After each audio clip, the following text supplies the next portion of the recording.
Hi everyone, it's time for an IELTS reading lesson. This is one of the most important skills you're going to learn, particularly at the start, and that is to stop reading, okay, which seems like a crazy thing to say, but I want to take you through some useful techniques so that you can understand when it is that you need to read and read slowly, and when it is that you don't need to read. So let's take a look at what I'm talking about. Hi everyone. Hope you're really enjoying watching the videos that I'm producing for you to help you with your IELTS exam. I've been teaching and examining IELTS for around about 15-20 years now. So I've seen so many people go through and I've helped so many people go through it. I appreciate what a really difficult and challenging exam this can be. So I really hope these videos are helping you. That's why I make them. Could you do something in return for me? A little favor? Could you subscribe to my channel? That helps promote this channel to many more people who need to see the videos and helps promote my profile on YouTube as well. Now I'll let you carry on with the rest of the video. So here we go. We've got an instruction on the left-hand side of the screen telling me the things that I have to find. And on the right-hand side of the screen, we have the IELTS academic reading text to work with. Now, this particular skill that we're going to practice here is scanning. You don't need to remember the name of that. That's not important, but the process, the technique itself is important. And you're going to be using that with almost all of the questions that you answer in the IELTS reading. Some will be much easier, some will be much harder. You're unlikely to ever get this kind of exercise that we're going to do here, but this is a training exercise, okay? Get you to think about how you could apply this to so many of the other questions that we have to do, which are much, much harder, obviously. So on the left here, we have a list of things that we have to find. You'll notice there that most of them are numbers, except for the first and the sixth instruction, which is asking us for countries and a city. So in my head, I don't have to write this down, but in my head, what I'm thinking straight away is, well, if I'm looking for countries, then I need to make sure that the first letter of that country has a capital letter. So I'm going to see a capital letter and I'm going to stop. Equally with a city. Yeah, that first letter, because it's a name, is going to be a capital letter. So that's those points there just to remind me. And all the others are numbers, but again, there's a difference between them. It might be the word percentage, or it might be the symbol that we'll notice. With years, that'll be 4 numbers in a row, like that. No commas, no full stops or anything like that. It'll just be 4 numbers in a row. And large numbers could be anything really. Could be words and numbers to do that, or just numbers with lots and lots of zeros on it.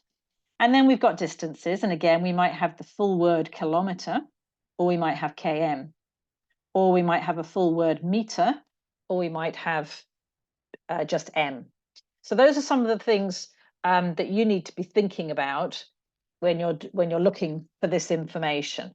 So there are different ways of approaching this. The first one might be just to say, okay, I've checked the list. I'm not going to remember all of those. I'm just going to start looking at my text and I'm going to stop at numbers and capital letters and tick things off. For instance, first thing that I see is I scan my eyes over the text is 700 million. Oh, that's a big number. Oh, I see 40 million. There's another big number. Oh, I've seen an 8 and a km next to it. Oh, I've seen Western Europe. And now I'm going to really stop and think for a moment, because actually, even though I've got Europe, that's not a country, it's not a city, I'm going to take that one back. So I've had to slow down a little bit there and stop. Moving on, I can see numbers, numbers, numbers, and that's one paragraph done. So I can check through my list there and say to myself, for instance, I haven't found any countries, I haven't found any percentages, I found 2 years, tick, tick, done. I found 2 large numbers. The millions are pretty good. I might just keep an eye out because there may be even larger numbers, but those are pretty large and I'd be happy to go with them. I've got 2 kilometers, 2 different distances in there and no cities. So that I found all of that already in the first paragraph, but you might not find that particular approach that useful. You might find nothing in the first paragraph and feel like you're getting nowhere. So you might want to say, well, I'm just going to focus on finding the countries first. So go through the list one by one and try and find them. So if we were to do that, we haven't found any countries yet. So in fact, this is a good time to do it. Let's just scroll down really, really quickly. Paragraph 2, Moscow. I found Moscow. That's a city. Oh, great. That's that one ticked off. Mexico City. Well, I don't need that because I've already got a city. Looking for countries. I've got United Kingdom. And looking for capital letters again, United States. There we go. I've answered that question. So that time I wasn't looking for numbers or anything. I was just looking for capital letters because I had the leftovers from my list, which was the 2 countries. So let's just do a quick catch up with that. So I've got my 2 countries. I still don't have any percentages, and I've got a city. So the only thing that's left now is my percentages. So I've done a quick recap. Now I'm just going to focus on percentages. I got as far as paragraph. Let's go back to paragraph B because I wasn't looking at percentages then. No percentages in there. I've got kilometers, 9. Okay. I've had to slow down a little bit here. I've got a 90. So I found my number, but in fact, the number was a percent. So it was written as a word there. And that's my answer. I don't need to go any further with the text. So you see, I haven't actually read anything. I've literally been looking for a couple of symbols, numbers, and some capital letters in order to answer that question. So we worked through that fairly quickly. So we'll do a quick recap on what was involved there. We have to, when we need to find specific information, we have to scan the text. We don't want to sit there and read slowly. So for instance, you might be looking for a specific word related to a true, false, not given answer. Or you might be looking for a person's name because they are related to a particular part of the question and you have to find something that they said.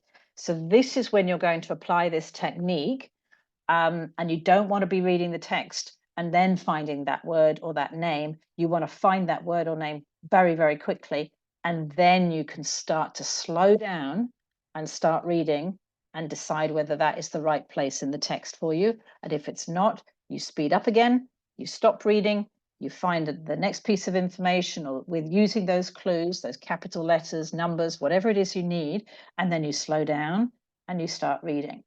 So that's what we have to do in order to find specific answers within the text. We have to stop reading the text.